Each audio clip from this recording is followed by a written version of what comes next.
Hey guys! My name is Jen Barangan, and for today, I'm going to show you what's inside my cabin crew handbag. So if you are interested, then just keep on watching.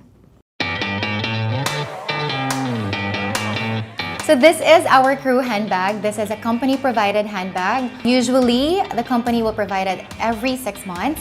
So let's check what's inside. First off is, of course, my makeup kit because I can't go out without my makeup kit. So these are the items that I need if I have to retouch my makeup. So what we have here is the powder, the Kilay Essentials. We also have the eyeshadow, the mirror, and lip balms. But I wanted to emphasize this one. This is a menthol inhaler. It's because kapag may turbulence in flight, ini-inhale ko siya. Kasi hindi naman kami immune with the turbulence, guys. Tao lang din, nahihilo. So that's why this is really a must inside this pouch. Next item is we have ball pens.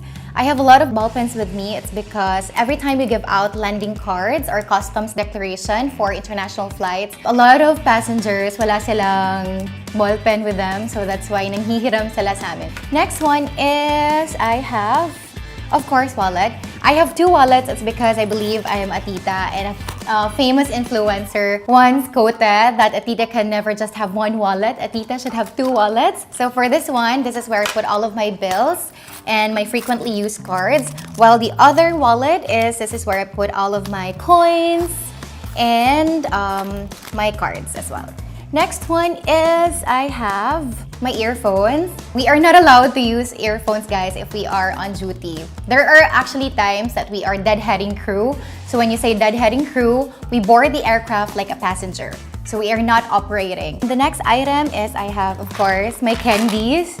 So this is a sour candy. Pampagising din siya in flight. And of course, the mint so that we always have fresh breath. Next item is my notebook. This is where I write all of my vlogging ideas and the next topic for my vlogs and my future contents. Now, the next item is I have a flashlight with me. So you might be wondering why I have a flashlight. It's because this is really important. Every time we have a flight, we cannot fly without this one. Every time we have a briefing, etong unang chine-check because it is part of our equipment. So why is this important? It's because during emergency evacuation, God forbid, this is our provides. When you say provides, those are the equipment or the items that we need to bring before we step outside the aircraft during emergency evacuation. Kasi ito yung pag-guide sa mga pasahero kung nasan yung exits. So, parang we turn this on and then we lead them to the nearest exits. I have an envelope here. So, this one are all of my documents, important documents needed for the flight. Now, first one is, of course, the passport. We cannot fly without the passport, especially if it's an international flight. And after that, I also have, since we have a flashlight, we need to have an extra battery. This is also important, and I have a spare nameplate with me. So this one, these are photos for my visa applications. That's why I always put this on this envelope. And the next document is the Med-Air checklist. If there will be any medical emergency in flight, so we need to fill this out. This is just a checklist. So we need to ask the passenger if he or she has an medical allergies and all before we give out medicines or dispose medicines to the passenger. Next document is the competency card. So for the competency card, dito mo makikita kung anong klaseng aircraft we are trained to. So, for example, the upper portion of it is where the training date is reflected, and the lower part is yung release date namin. So, when you say release date, yung sumakay na kami sa loob ng eroplano, may mga supervisors na nag-o-observe sa amin of how we work, if we are really familiar with the duties and responsibilities, or if we know by heart the emergency procedure. So, yun yung release dates namin. So, as you can see, there are a lot of information kasi every year, parang nire-renew namin yung training namin. We call it as recurrent training. So, every year, we undergo training again. Yeah, that's why this is really important, just like the flashlight. And that's it. My bag is actually empty now, but I have a small compartment right here. So, I'm gonna show you what's inside that small compartment. So, first one is, of course, my ID. We cannot enter inside the company premises if we don't have any ID. Okay, the next item is the flying with you soon tag. So the moment I was accepted as a flight attendant, this is the first thing that they handed to us or to me. And that's why I always bring this with me because it has sentimental value.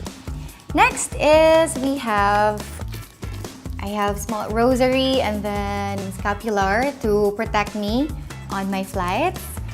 And spare watch. It's because I mentioned earlier that flashlight is one of our provides. Same with the watch. It's also our provides. And you need to have a spare watch too. Let's just say emergency evacuation. We need to synchronize our time. So that's why we need to wear a watch. Next is dental floss because we want to avoid awkward situations, guys. Of course, house keys and bobby pins inside. And I also have another one, sorry. Nail cutter kasi minsan when we are doing our duties na napuputol yung kuko. So that's why I need to have nail cutter. So I have coins, Korean coins from my flight, and then hair tie. So hair tie and bobby pins, and yeah, that's it. Those are the items inside my crew handbag. And if I were to choose which one is very, very important, so basically those are the provides, like the flashlight, the documents. So I hope you enjoyed, guys, and I hope I was able to answer all your questions of what are inside our crew handbag. Thank you again for watching, and please don't forget to like and subscribe to Cosmopolitan's social media accounts, and subscribe to my channel, and that's Jen Barangan. Thank you so much for watching, and bye!